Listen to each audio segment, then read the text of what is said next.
सहजावस्था की पूजा सर्वोत्कृष्ट पूजा है। यह कैसे है, चलिए बताते हैं सहजावस्था की पूजा के बारे में। भक्ति एवं ब्रह्म प्राप्ति में सहजावस्था सर्वोत्कृष्ट उपलब्धि है। कर्म योग, भक्ति योग, ज्ञान योग एवं विशेषकर योग की साधना योग की आंतरिक साधना पद्धति का एकमात्र उद्देश्य मानव को ब्रह्म ज्ञान, ब्राह्मी दृष्टि एवं ब्राह्मणी स्थिति की उच्चावस्था में लाकर सहजावस्था प्राप्त करना है। शास्त्रों में स्पष्ट उद्घोष है, उत्तमा सहजावस्था, मध्यमा ध्यान धारणा, अधमा मूर्ति पूजा च तीर्थयात्रा धमाधमा। अर्थात सबसे उत्तम स्थिति सहजावस्था की है। ध्यान धारणा भी मध्यम स्थिति है। मूर्ति पूजा अर्थात सगुण उपासना उससे नीचे का स्तर है एवं तीर्थ यात्रा इत्यादि जो सबसे निचले स्तर है। एवं तीर्थ यात्रा इत्यादि तो सबसे निचला स्तर है। सहजावस्था में साधक सर्वत्र ब्रह्म दर्शन करता है। सभी जड़ चैतन्य में वह सर्वव्यापक परमात्मा को ही देखता है। वह ईश्वर के प्रति शुद्ध प्रेममय पूर्ण निष्काम भक्ति की स्थिति है। ब्रज की गोपियों ने इस स्थिति को प्राप्त किया था। उन्हें सर्वत्र कृष्ण का ही दर्शन होता था। यत्र यत्र मनोयार्ति तत्र तत्र माधव। सद्गुरु कबीर ने भी सहजावस्था अर्थात उन्मयी अवस्था का बड़ा सुंदर वर्णन किया है। वे कहते हैं, सहज समाधि की उच्चतम अवस्था गुरु कृपा की ही परिणति है। मैं जहाँ भी जाता हूँ एवं नित्य प्रति हर क्षण जो भी कर्म करता हूँ सभी प्रभु की आराधना, उनकी परिक्रमा तथा सेवा है। सुसप्ति अवस्था में भी प्रत्येक श्वास को प्रभु में लेकर उससे ब्रह्म संबंध बनाए रहता हूँ। इसके अलावा अन्य किसी देव की पूजा करने का प्रश्न ही नहीं है। मैं जो कुछ भी मुख से उच्चरित करता हूँ वही प्रभु का नाम संकीर्तन है। जो कुछ भी मेरे कर्ण सुनते हैं वह प्रभु का ही सुमिरन है और स्तुति है। मैं जो कुछ भी खाता पीता हूँ वह पूजा है।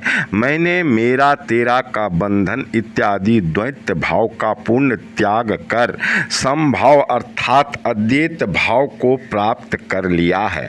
मुझे आँख और कान बंद कर शरीर को कष्ट देकर साधना की भी आवश्यकता नहीं है, क्योंकि मुझे तो खुले नेत्रों से ही सर्वत्र कण कण में ब्रह्म एवं परमात्मा के अति सुंदर दिव्य रूप का दर्शन होता है।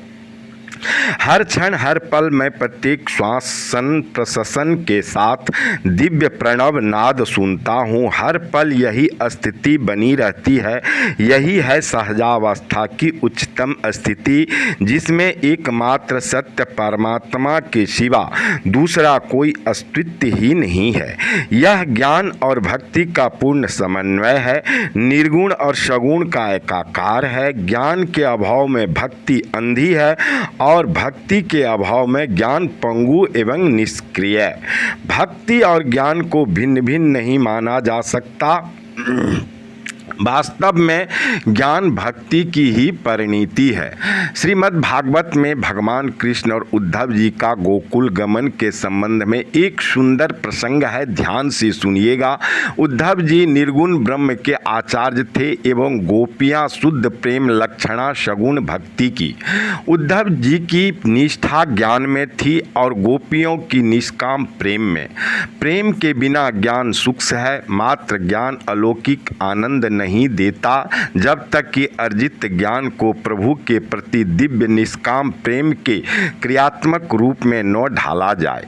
भगवान कृष्ण जब मथुरा के राजाधिराज बने तब उन्होंने 14 वर्षों तक मथुरा लीला की। उद्धव जी भगवान के अतरंग सखा थे। वे संध्या वेला में सदा कृष्ण भगवान को उदास पाते थे। प्रायः भगवान की आंखें नम हो जाती थी। एक दिन उद्धव जी ने कृष्ण भगवान से पूछ ही लिया, प्रभु अब तो आप मथुरा के राजाधिराज हैं, सैकड़ों सेवक आपकी सेवा में रह रहे हैं, प्रतिदिन 56 प्रकार की भोग लगते हैं, फिर आपको क्या दुख है? भगवान कृष्ण ने कहा, हे उद्धव, सारी मथुरा में एक तुम ही मेरा दुख पूछने वाले निकले। मैं मथुरा नरेश तो हूँ, परंतु हर पल मुझे गोकुल, यशोदा मैया, नंद बाबा, अपने गोपाल मित्र, गौवें तथा गोपियों की याद सताती है।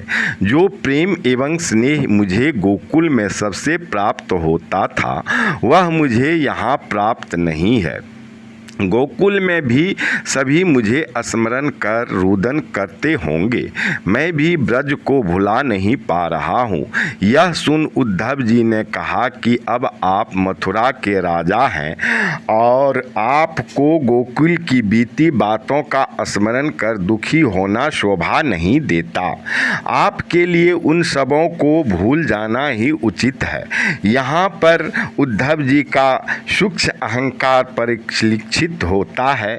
वे सर्वेश्वर को ही उपदेश दे रहे हैं। उद्धव जी के कल्याण हेतु उन्हें भक्ति की पराकाष्ठा सिखाने तथा उनके सूक्ष्म ज्ञान को प्रेम रूपा भक्ति में परिणित करने के उद्देश्य से ही भगवान ने यह लीला की थी।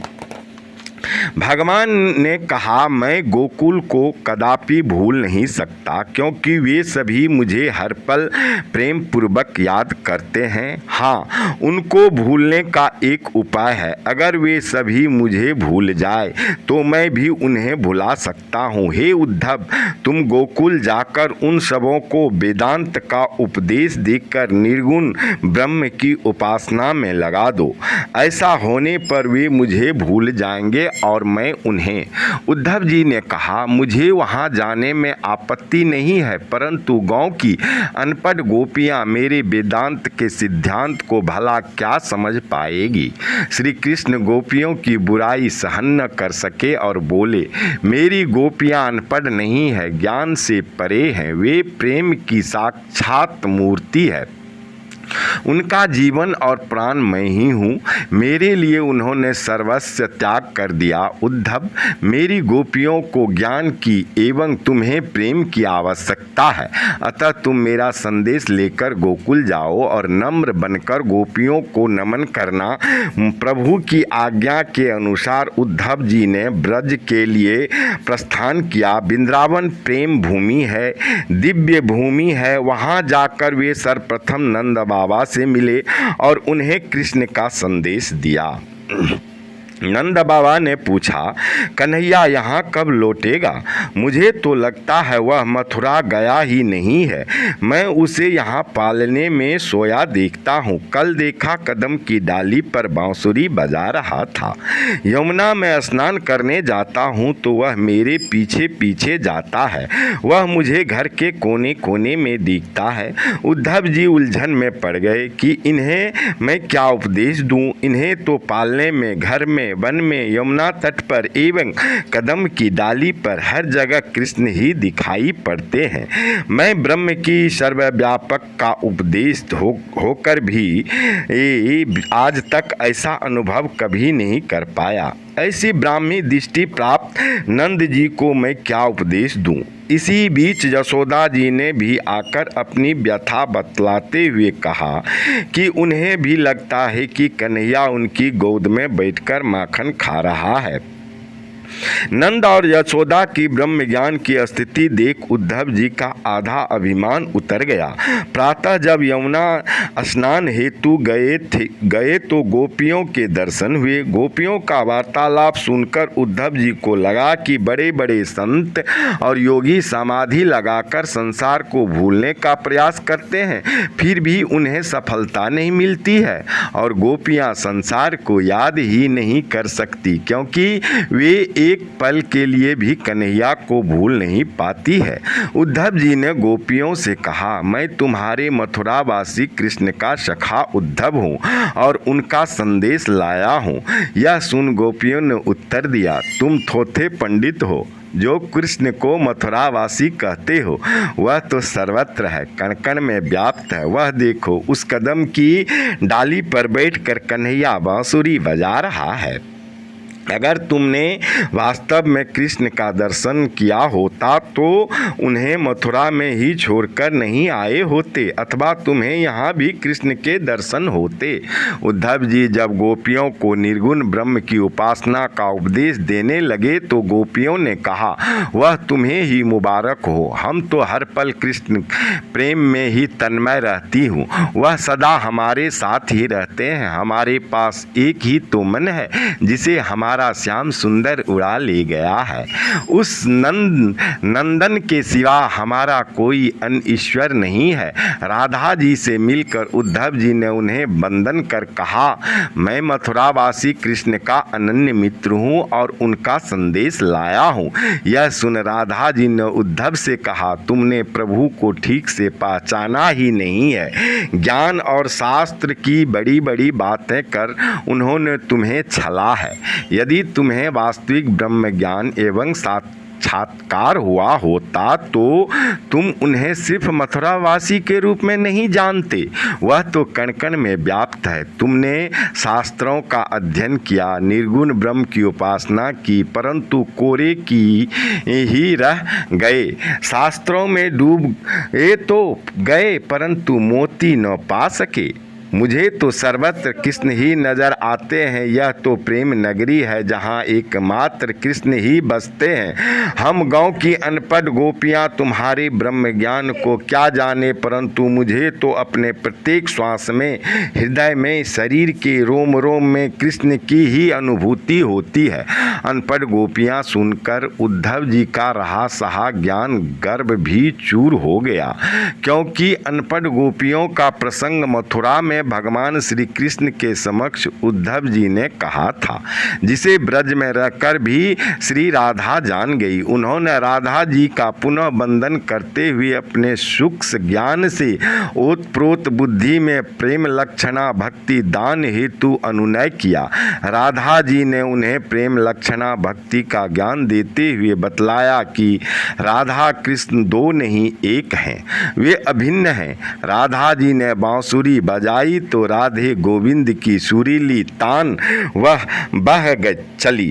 गोपियां भी कृष्ण कीर्तन में लीन हो गई और कृष्ण भी भाव विह्वल राधा एवं गोपियों के बीच आग पहुँचे। गोपियाँ और उद्धव जी राधा कृष्ण के मनोहर स्वरूप का दर्शन कर निहाल हो उठे। उद्धव जी का ज्ञानाभिमान पूरा नष्ट हो गया। वे 2-4 दिनों के लिए गोकुल गए थे, परंतु 6 माह रह गए। उन्होंने स्पष्ट देखा कि जब भी गोपियाँ कृष्ण कीर्तन करती थी तो श्री कृष्ण वहाँ विराजमान रहते थे। गोपियों की दिव्य प्रेम स्वरूपा भक्ति देख उद्धव जी ने सोचा कि धन्य है ये गोपियाँ जिन्हें प्रतिपल सर्वत्र प्रभु का दर्शन खुले नेत्रों से होता है। उन्हें गोपियों के द्वारा ज्ञानोत्तर दिव्य प्रेममय भक्ति का दर्शन हुआ एवं गोपियों को भी उद्धव जी के संग से ज्ञान प्राप्त हुआ। उन्होंने गोपियों की चरण रज को अपने मस्तक पर लगाया। वे आए थे गोपियों के गुरु बनने पर शिष्य बन गए। उद्धव जी जैसे ब्रह्म उपासक एवं महाज्ञानी को स्पष्ट ज्ञान हो गया कि दिव्य प्रेम रूपा भक्ति के बिना ज्ञान अधूरा है। प्रेम भक्ति के बिना ज्ञान निरर्थक है, निष्क्रिय है, क्योंकि जब तक प्राप्त ज्ञान को क्रियात्मक रूप प्रदान नहीं किया जाए वह निष्क्रिय है। दिव्य प्रेममय भक्ति का प्रादुर्भाव ही उच्चतम ज्ञान की ज्ञानोत्तर अवस्था है, जो जड़ चेतन सभी में प्रभु का दर्शन कराती है, प्रभु की सर्वव्यापकता के सत्य को प्रकट करती है, जो सहजा अवस्था की उच्चतम स्थिति है एवं सगुण निर्गुण का पूर्ण समन्वय है। तो सहजा अवस्था की पूजा सर्वश्रेष्ठ सर्वोत्कृष्ट पूजा है। और ये वीडियो यदि ये प्रसंग आपको अच्छा लगा हो तो कृपया करके चैनल को सब्सक्राइब कर दीजिए, अंगूठा का निशान दबा करके लाइक कर दीजिए और कमेंट में जय श्री राम अवश्य लिखिए, ताकि श्री राम लिखने से, जय श्री राम लिखने से हनुमान खुश होते हैं और हनुमान जी को खुश करने के लिए जय श्री राम अवश्य लिखिए। चलते चलते जय श्री राम। प्रभु करे आप सबका कल्याण।